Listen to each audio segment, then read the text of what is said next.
I get it though, because you have the Four of Swords as your underlying energy. And you have the Three of Swords at the heart of your reading. Let's look at these two together. So Three of Swords comes first, right? What are the stories that you've been telling yourself? I know a lot of people look at this and think, oh, third party situations. Now, that doesn't have to be another person. You've got that Two of Pentacles at the beginning, can be juggling more than one thing. You know, you're trying to make sure home's running fine. You're trying to make sure work's great. You're trying to make sure your relationship's fine. And it can be too much. Now, this is a card of loss, of grief. Sometimes it can be triggers. You know, someone says or does something to us and we feel pain and we think they are the source of that pain, but they're not. We're focusing on the wrong thing because we're the ones that have been walking around with three swords in our heart. Something that person did, something about that situation, it kind of moves the sword and reminds us of the pain. And usually what we do is we focus on the external trigger, but we're the ones that have been walking around with the three swords. And that is the old stories, you know, our parents' relationships that we've been in, how we get treated at work, whatever those stories are. But the reason I'm holding this here, those three swords are out of his heart and they're up on the wall here. You guys have done the work. This is a week of pat on the back, guys. Whatever this was, you've removed it. Now, for some of you, that might be the question mark because you're thinking, hang on a second. I've gotten over this. I've dealt with this. Why is this layer of the onion coming up again, right?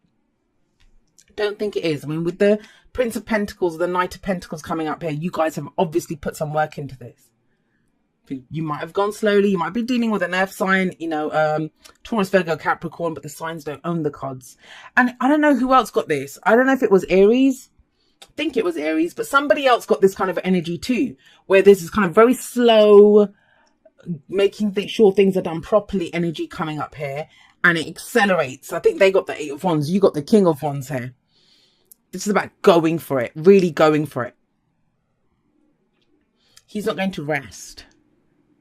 Now, I'm going to say this. Let's ignore the rest for a moment. Let's look at just these two cards. For some of you, yes, you've gone through this, but I'm telling you this.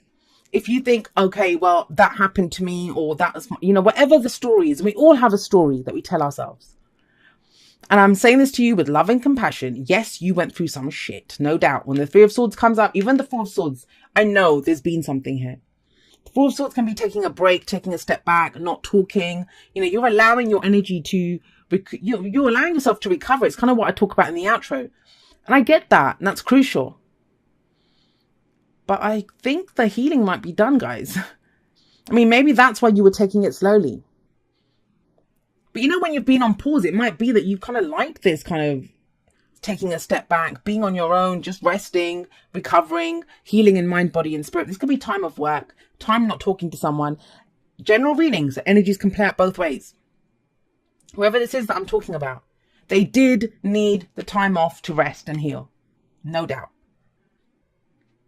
But this is a temporary break. And I kind of feel like it's being turned into a prolonged or extended break. And that's that Two of Pentacles that came up at the beginning as well, right? Focusing on the details, keeping the balance, you know, weighing up the pros and cons. And it's like, hang on a second, you can get back into the fray now. You're good. You've done all the work. You've been going baby steps. Great. You started this brilliantly. You're going to go for it now. And that's what this week is for you. You have the King of Wands coming up here. This is fire energy, Aries, Leo, Sagittarius energy. But I love this guy. It's my favorite King of Wands in any of the decks that I've ever seen. I love this guy. He's flamboyant. Look at him. You would just be mesmerized by him. You can't keep your eyes off him. He's very attractive, and that doesn't, you know, yes, he's charismatic. He draws people in with his charisma. But attractive also means being able to attract to yourself what it is that you want. And I feel like, have a look. He's spotted something that he wants and he's thinking about it. He looks like he's about to get up and go get it. You know, he's very confident. It's all about the energy that he puts out into the world. He's not going to hide away. He's not a wallflower. You know, he's there to be seen. No one dresses like that, not to be seen. He's making a statement. So if any of you have been kind of in hermit mode, because this is the minor arcana version of the hermit for me. Healing, recovering, whatever it is, temporary time off work, not dating, not talking to someone. Come out with a bang with the King of Wands there. Now, he is all about his confidence. And the thing is, we have confidence coming up again with the Magician.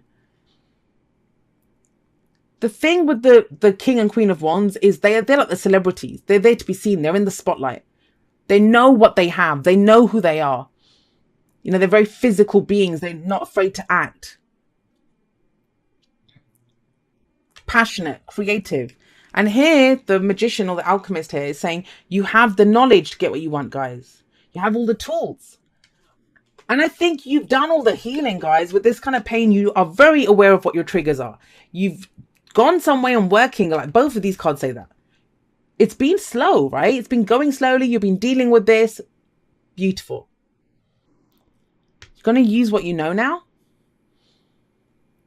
And the example I always give whenever the magician card shows up is, you know, you can go in your kitchen and you can find like sugar, flour, butter, eggs in your pantry. And in your mind, like in your head, you have this recipe that your grandmother taught you. You know it. You know how to do it.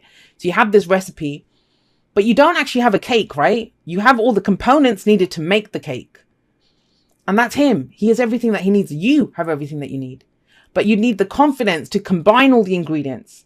Go to take the steps of that recipe and then put it in the oven and bake it. Then you have a cake. That's why for me, this is always a card of confidence. It's a card for Mercury as well. Communication, channeling what you have, channeling the energy. You know, we always say as above, so below. But who makes it as above, so below? The magician does. He channels that energy. And this one, he's looking at a book, but usually has one finger pointed up and one to the ground. Can make it happen. The King of Wands makes it happen. You know, he doesn't wait for anyone to come in. That's the kings, right? Kings and queens, they don't wait. They don't allow people to decide stuff for them. They decide it themselves. So when I get cards like this, two cards that talk about confidence, obviously, I know that's where the kind of, that's the sticking point this week. And especially when the moon comes up. Now, the moon, it's a card of illusion, confusion. We don't know what's out there. We can't see clearly. Have a look. The moon, yes, is a full moon. It's bright, brilliant. But you look at the path and some of it's in shadow and it's like, I don't know what's in that shadow. And you don't know what's in the shadows. But you do.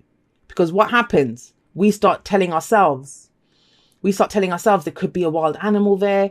There could be, you know, something dangerous. What the hell's going on in the shadows? That's our own fears and doubts that fill the shadow. So this is about looking at your fears and doubts. It is a card of illumination. But it's not about looking at what's revealed to you. It's about looking at what's not revealed to you.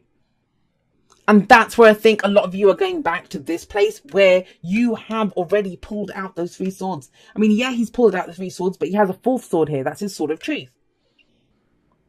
You have everything that you need, guys. You're the King of Wands you're coming up as. And it's, or, you know, there's someone like this coming to your life and is making you question your confidence. They might be so confident that you're thinking, I don't know if I can match this person. That's the point of the moon. You're not going to know what's in the shadows unless you go explore what's in the shadows. Can you walk this path on faith? What you see is not what you get when the moon comes up. So it talks about intuition. Now, it says it's a card of no guarantees, right? There are no guarantees. Can you walk the path on faith? Why do you need faith? Because there aren't any guarantees. But I think for a while, because you've been trying to get to a stable place, you've been going on this. Things might have been predictable. As much as we say he's the slowest moving knight, he's slow because he makes sure each step is taken carefully. He knows where he's going. He knows what he's doing.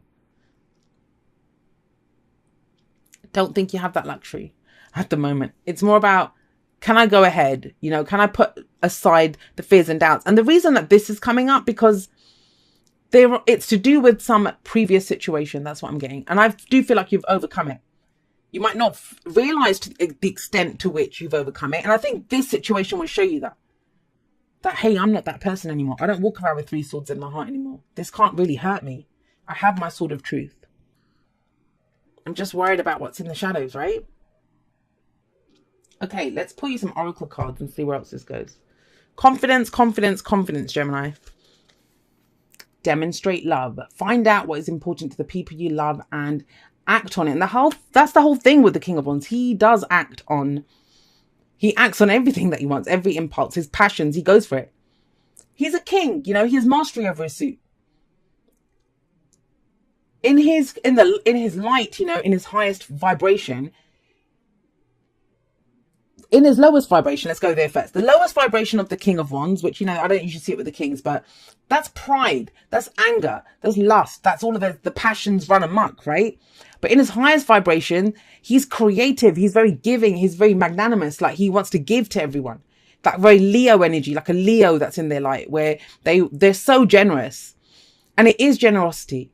But I kind of get that might be the issue here, where you might want to express and do something for someone else. But it's like, hang on a second, I got hurt in the past. I got taken advantage of. I had ended up with 3 swords in my heart. Do I just take the easy path? I don't think that's an option anymore. That's the past now. Past. Or maybe you've been used to dealing with people like this that was slow and and this is someone who just is overwhelming, someone that you find very attractive, right? But it's about coming from where you are. And I feel like I keep saying this to everyone. To be fair, this is like the Justice card. And this is doing what's fair for everyone. If you have a look, it even looks like this, the scales here. Like in the Justice card. This can be apologies. This can be making amends in a situation. It may be, that might be where the fears are coming in. This could be someone who hurt you in the past and has come back now to apologize. Whether that's a friend, a lover, a colleague, whatever it is. Because with the 4 of Swords, you might not have wanted to speak to them. Or maybe you want to go and apologize to someone, right? I think Aquarius got the King of Wands as well in there. So you might be dealing with an Aquarius. But we're in Leo season. That is very Leo energy for me. And it's like, give them a fair hearing. Like, just hear them out. Hear them out. You will know what to do. Especially if you listen to your heart. If you don't come from a place of fears. Don't come from a place of doubts. Because our fears and our doubts, they are just there. They try to keep us safe. But you're not in any danger. You're ready to shine. You're ready to go forward confidently. You have the knowledge. You have the tools. What are you afraid of? And it feels like it's a fear of getting hurt, which is understandable. Nobody wants to get hurt, right? But you've removed those swords. The triggers is not going to trigger you anymore. No matter what happens, it's not going to, because those 3 swords they're up on a wall now. They're not in your heart anymore. Dearest you, miracles never run out. Look back over your life and you will see so many moments of synchronicity when all the right people, the right place, the right opportunities, and the right time just showed up without any of your help. Think back to how you felt just before a miracle happened. You felt you were giving up, but it was more like a gentle surrender to whatever was about to happen. We want you to know that miracles are being concocted for you and you will never, ever run out of them. You just don't get to choose how they come, who will deliver them, when they will show up, and what they will do for you. All of that is our department. Spirit knows what is best for you and what wants to be expressed through you. You express, right? You are incredible and amazing and a magnet for miracles. This would be a good mantra for you today. We're on it. Relax. If you only knew how much you were loved. Sigh. And that's what I mean. If you just worry about expressing authentically, whatever this is, you be that King of Wands. You go forward confidently, saying what you know, using the tools that you have. Yes, the path ahead is in shadow, right? But I've kind of, with the 3 of Swords here, this is what's making you think this is waiting for you in the shadows. Those 3 swords don't even exist anymore, my lovelies.